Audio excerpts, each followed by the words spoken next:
যার নাম তার নাম জিয়া রহমান। ফোর্সেস কমান্ডার প্রথম, তার নাম জিয়া রহমান। বাংলাদেশের একটা রাজনৈতিক দল, আজকে আমরা যে দলটা করি, পৃথিবীর ইতিহাসে একটা রাজনৈতিক দলের কথা বলেন তো, যে সামরিক বাহিনীর কোনো মানুষদের একটা দল গঠিত হয়েছে, সেই দল বছরের পর বছর বারবার রাষ্ট্রীয় ক্ষমতা আসে, বা সেই দলটির বা সেই নেতা নিয়ে আলোচনা হয়, বা তার জনবাসকে পালন দেখান, তো এক জায়গাও পারবেন না। এই যে ব্যতিক্রম শহীদ রাষ্ট্র জিয়া রহমান। এবং এত অল্প বয়সে উনি জেনারেল হয়েছেন, লেফটেন্যান্ট জেনারেল হয়েছেন, রাষ্ট্রপতি হয়েছেন, দল গঠন করেছেন। এত অল্প বয়সে, কত বছর বয়স উনি? কত? 45 বছর বয়সে সব কিছু করে গিয়েছেন। আর আমরা আজকে 70-75 বছর বয়সে আমরা এখন স্বপ্ন দেখছি এখন এমপি হব। দেখেন কর্মকাণ্ড কত দূর নাকি এগিয়ে নিয়েছে। এই যে আমার ভাই একটু আগে বলে গেলেন, সবগুলো শুদ্ধ বলেন না, অশুদ্ধ কিছু কথা বলেছেন। আর ইতিহাস শুদ্ধ কথা বলা উচিত, যদি আমি না জানি সেরকম করবো না। জিয়া রহমান সেদিন প্রেক্ষাপটে বলেছেন মাহমুদুর রহমান ভাই আছেন। আমি জিয়া রহমানের কথা এইটুকু বলে আমি শেষ করতে চাই, যার সাথে আর কোনো তুলনা হয় না।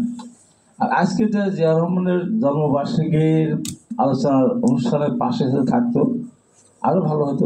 শহীদ রাষ্ট্রপতি জিয়া রহমানের জন্মবার্ষিকী আলোচনা ও জিয়া পরিবারের অবদান, তাহলে আপনি দেখতেন কি?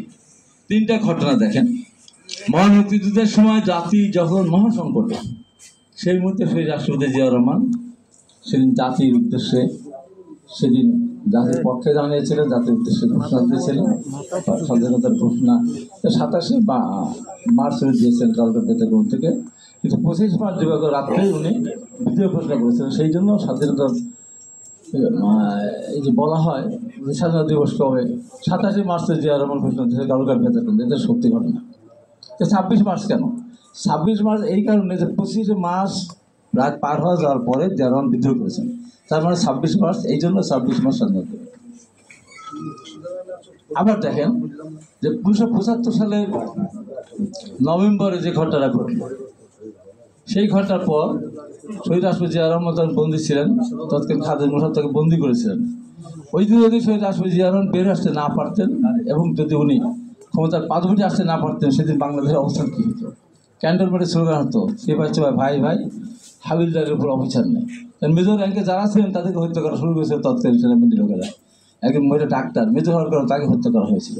এই সংকটে আবার জিয়া রহমান আসলেন। এই যে গণতন্ত্র এর সাথে হরণ করলেন, এদিকে 9 বছরের আন্দোলন সংগ্রাম পরিক্রমা কে করলেন? নেতৃত্ব দিলেন আপসীন নেত্রী হিসাবে দেশনেত্রী বেগম খালেদা নেতৃত্ব দিলেন। আমরা যারা ছাত্র ছিলাম আমরা তার ছাত্র নেতৃত্ব দিয়েছি। এইবার আবার দেখেন, এই যে 24-এর যে আন্দোলন, অনেকে অনেক কথা বলেন, অনেকে মাস্টারম্যান বলেন, অনেকে অনেক দাবি করেন যে টোটাল আন্দোলনের ভিতরে মাহমুদুর মান্না ভাই এখানে আছেন।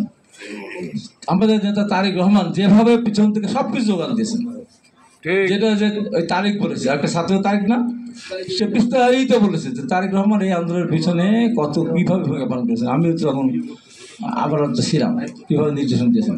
তাহলে এই জাতির সংকটে 71-এর সংকটে জিয়া রহমান, 75-এর সংকটে জিয়া রহমান, গণতন্ত্র